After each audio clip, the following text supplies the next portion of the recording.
ایک دن میں ایک کباڑیے کے پاس کچھ پرانی کتابوں کی وارگردانی کر رہا تھا کہ ایک کتاب میں مجھے پوشیدہ سا ایک کاغذ ملا جس پر آڑی تیچی لکیروں کا ایک جال سا بنا ہوا تھا، ساتھ ہی کسی نامعلوم زبان میں جگہ جگہ کچھ الفاظ بھی لکھے تھے۔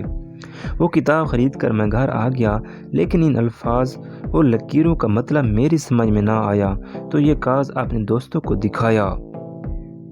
خالد نے کاغذ کو الٹ پلٹ کر دیکھا اور بولا، یہ تو کوئی نقشہ معلوم ہوتا ہے۔ خالد میز پر وہ نقشہ پھیلا کر بیٹھ گیا اور ان الفاظوں اور لکیروں کو غور سے دیکھنے لگا۔ 20 منٹ کے بعد اس نے سر اٹھایا اور بولا، یہ تو کسی دفن شدہ خزانے کا نقشہ ہے۔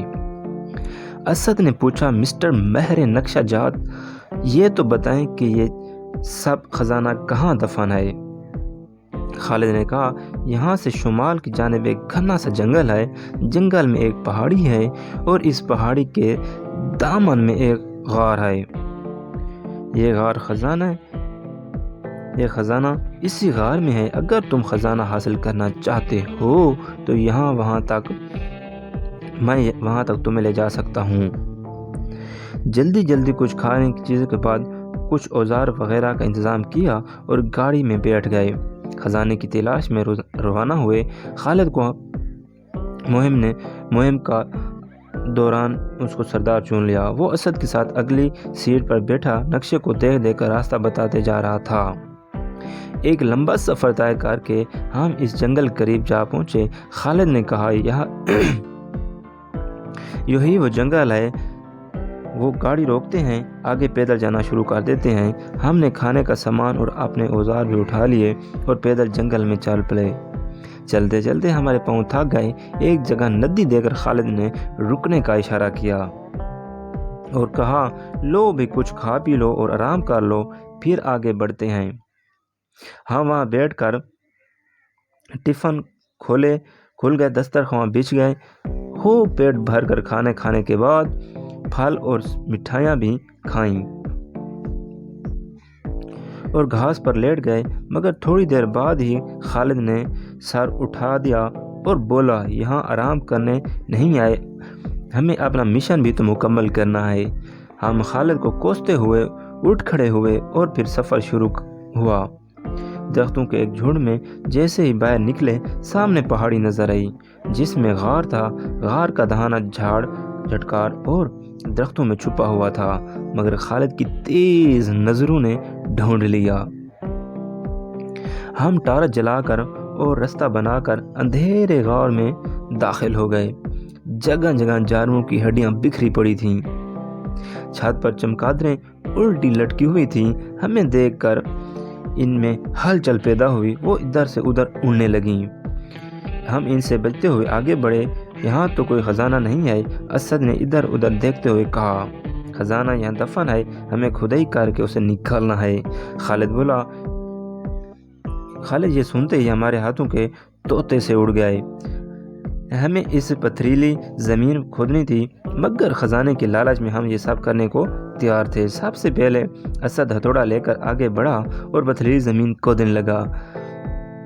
پورا غار اس کی آواز سے گونج اٹھا۔ ابھی چند پتھر ہی ٹوٹے تھے کہ ہم غار کے منہ پر ایک سیاہ ہیولن سے نظر آیا۔ ہم چونک اٹھے، دیکھا تو ایک سیاہ ریچھ شاید ہماری ہی خوشبو سونگھ کر غار میں داخل ہو رہا تھا۔ ہم بری طرح پھنس گئے تھے، پیچھے غار بند تھا اور آگے ریچھ کھڑا تھا۔ روشنی سے آنے کی وجہ سے ریچھ کی آنکھیں ابھی اندھیرے میں صحیح طرح دیکھنے کے قابل نہیں تھیں۔ خالد نے کڑا کر کہا، ریچھ پر حملہ کر دو۔ میں بیلچہ اٹھائے آگے بڑھا اور ریچھ کے سر پر دے مارا۔ چوٹ کھا کر ریچھ غضبناک ہو گیا، اپنے بازو کو زور سے ادھر ادھر گھمایا۔ خالد اس اندھیرے میں ریچھ کے وار کے زد میں آ گیا اور دور جا کے گرا۔ اسد نے چھلانگ لگائی اور ہتھوڑا اٹھایا، ریچھ کی طرف بھاگا، مگر اسے پتھر سے ٹوکر لگی اور وہ ریچھ کے قریب جا کر گرا۔ ریچھ نے اسے اپنے بازو میں جکڑ لیا۔ اسد کے منہ سے گھٹی گھٹی چیخیں نکل رہی تھیں۔ میں نے بیلچہ سر سے اوپر اٹھایا اور ریچھ کی پشت پر وار کیا، جس نے اسد کو چھوڑ دیا اور میری طرف مڑا۔ میں نے اسے مارا لیکن پھر بیلچہ اٹھایا مگر اس نے مجھے زور سے دھکا دیا۔ میں الٹا رگڑتے جا گرا، میرے پاؤں نرم نرم ریت میں دھنس گئے۔ گڑھے کے باہر ریچھ کے غرانے اور دوستوں کے لڑکانے کی آوازیں مسلسل آ رہی تھی۔ پھر کچھ دیر بعد خاموشی چھا گئی۔ میں نے گڑھے سے سار نکال کر دیکھا، میرے دوست غائب تھے۔ ریچھ غضبناک ہو کر ہمیں ڈھونڈ رہا تھا۔ جیسے ہی اس کی نظر مجھ پر پڑی وہ میری طرف بڑھا۔ جب وہ گڑھے کے قریب آیا تو میں دونوں ہاتھوں سے ریت بھر کر اس کے منہ پر پھینکی۔ ریچھ کی آنکھوں، منہ اور ناک میں ریت بھر گئی۔ وہ زمین پر بیٹھ کر اپنی آنکھیں ملنے اور کھانسنے لگا۔ موقع غنیمت جان کر میں نے بہر کی طرف دوڑ لگائی۔ ٹھہرو، ہم بھی آئے ہیں، پیچھے سے دوستوں کی آواز آئی۔ وہ بھی وہیں چھپے ہوئے تھے۔